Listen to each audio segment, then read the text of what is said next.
ከቬንዙዌላ ቀጥሎ አሜሪካን እነማንን ታጠቃለች አሊያም በከባባድ አሩር ተሸካሚ ጄቶቿና ሚሳኤሎቿን ተጠቅማ እነማንን ታነዳለች የሚለው የብዙዎች ጥያቄ ነው። አሁን ማዱሮ በእጃቸው ገብተዋል። ግዳጃቸውንም በሰዓታት አጠናቀው ቬንዙዌላን ጸጥ አድርገው ኃያል ክንዳቸውን አሳይተዋል። አሁን ደግሞ ኢራንን እያደባዩት ይገኛሉ። ቀጣይ እነማንን ሊያደበዩ አሊያም በቁጥጥራቸው ስር ያውላሉ የሚለውን እንመለከታለን። የአፍታ ዴይሊ ተከታታዮች በሙሉ ቻናላችንን ላይክ፣ ሼር፣ ኮሜንት እና ሰብስክራይብን እየነካችሁ አብሮነታችሁን ስለምታደርሱን ከልብ በማመስገን ነው። አብራችሁን ቆዩ። የአሜሪካው ነውጠኛና አይምሬው መሪ ዶናልድ ትራምፕ ዲፕሎማሲያቸው የውጭ ፖሊሲ ላይ ያተኩራል። የአሜሪካንን የቀድሞ የበላይነትን ለመመለስ የሚያልሙት ፕሬዝዳንት ትራምፕ በማዱሮ ሳይመለሱ ሌሎች መሪዎችንም እያስጠነቀቁ ከነጩ ቤተ መንግሥት በየጊዜው መግለጫቸውን ይሰነዝራሉ። ከአርክቲክስ እስከ ላቲን አሜሪካ መካከለኛውን ምስራቅ ጨምረው ለሚገኙ ሀገራት ፕሬዝዳንቱ ቅልብጭ ያለ ማስፈራሪያና ማስጠንቀቂያቸውን በመስጠት ቀጥለዋል። በቀጣይ የዋሽንግተን ኢላማ የሚሆኑ ሀገራት እነማን ናቸው? እኛ እንዳስሳቸዋለን። በቀዳሚነት የምናገኛት ግሪንላንድን ሲሆን ግሪንላንድ ነጩ ቤተ መንግሥት ራቅ ያለች ብትመስልም ትራምፕ ግን አቅርበዋታል። አሜሪካ በግሪንላንድ የጦር ሰፈር ገንብታለች። ትራምፕ ግን በዚህ ብቻ በቃኝ የሚሉ አልሆኑም። አሜሪካ ለብሔራዊ ደህንነቷ ግሪንላንድ ታስፈልጋታለች በማለት መላውን ደሴት መጠቅለል ይፈልጋሉ። በአርክቲክ የቻይናና የሩሲያ መኖር ደግሞ ዋና ስጋታቸው ነው። ግሪንላንድ በማዕድን የተከበበች ናት። ለተንቀሳቃሽ ስልኮች፣ የኤሌክትሪክ ተሽከርካሪዎችና ወታደራዊ መሳሪያዎችን ለመስራት ወሳኝ በሆኑ ድንቅ ማዕድናት የከበረች ናት። በዚህ ማዕድናት ምርት ደግሞ ቻይና አሜሪካንን ቀድማ ተቀምጣለች። ግሪንላንድ ከማዕድናቱ በተጨማሪ ግሪንላንድ ተፈላጊነቱ የጨመረውን የአርክቲክ ዙሪያ ተደራሽ በማድረግ በሰሜን አትላንቲክ ስፍራ ቁልፍ ስፍራ ይዛለች። ግሪንላንድ የአሜሪካንን ሐሳብ አጥብቃ ከማውገዝ በተጨማሪ ምናባዊ ያለቻቸውን ቅጀት ዓለም አቀፍ ሕግን እንደሚጥስ አስጠንቅቃለች።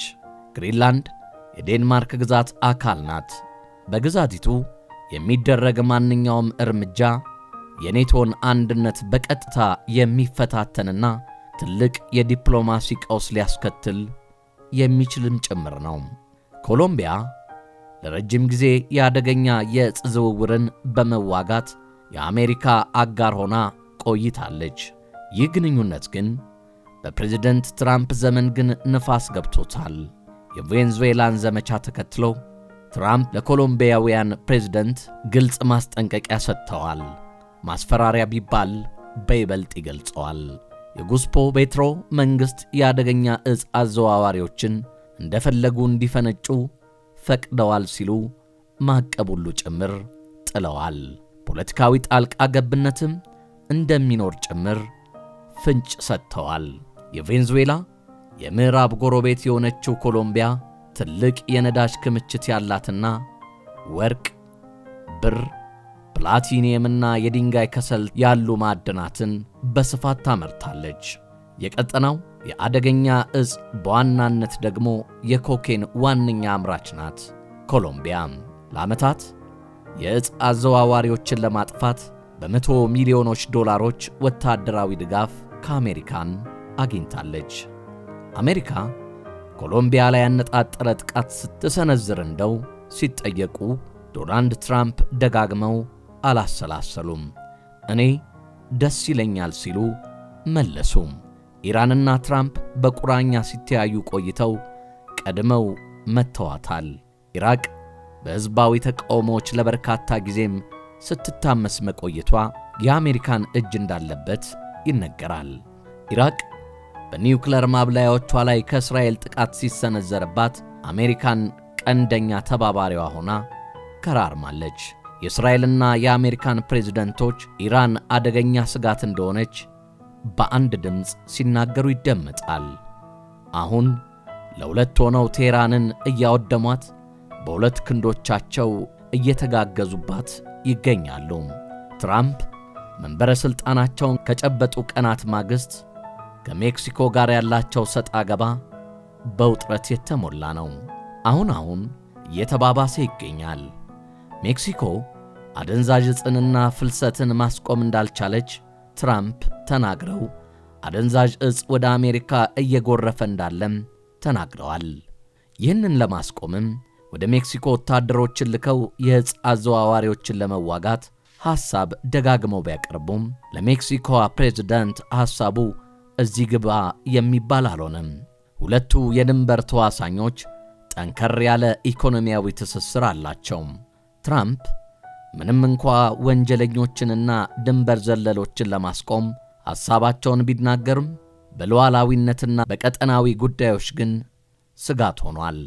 ኪዩባ ከአሜሪካ የምትርቀው ከ145 ኪሎ ሜትር ርቃ ነው። ነገር ግን የኩባ ፖለቲከኞች ቀልባቸውና ልባቸው ያለው ከኒኮላስ ማዱሮ ጋር ነው። ኪዩባ ለመውደቋ አፋፍ ላይ መገኘቷ ትራምፕ ትንሽ ብንገፈትራት ትወድቃለች እያሉም ይገኛሉ። ነገር ግን የአሜሪካን እጅ ላያሻትም ይችላል ሲሉ ነዳጅ አቅራቢዋ ቬንዙዌላ እጇ በመታሰሩ የኪዩባ ኢኮኖሚ እየተንኮታኮተ በመገኘቱ ኪዩባ በራሷ እጅ መውደቋ አይቀሬ ነው ሲሉ ትራምፕ ይናገራሉ።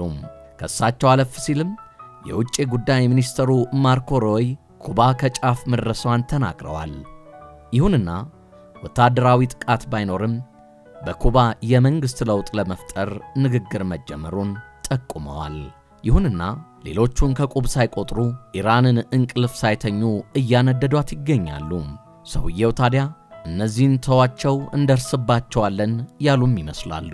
ነገር ግን በአሜሪካን የጥቅም መጻረርና የኢኮኖሚ የበላይነት ላይ ይጻረሩኛል የምትላቸውን በሙሉ ትራምፕ ሐሩር ንዳዳቸውን ከመክፈት ወደ ኋላ እንደማይሉ ኢራን ድረስ ተምዘግዝገው እያደባዩ መሆኑን ለተመለከተም አያደርጉትም ማለት አፍን ማበላሸት ይመስላል።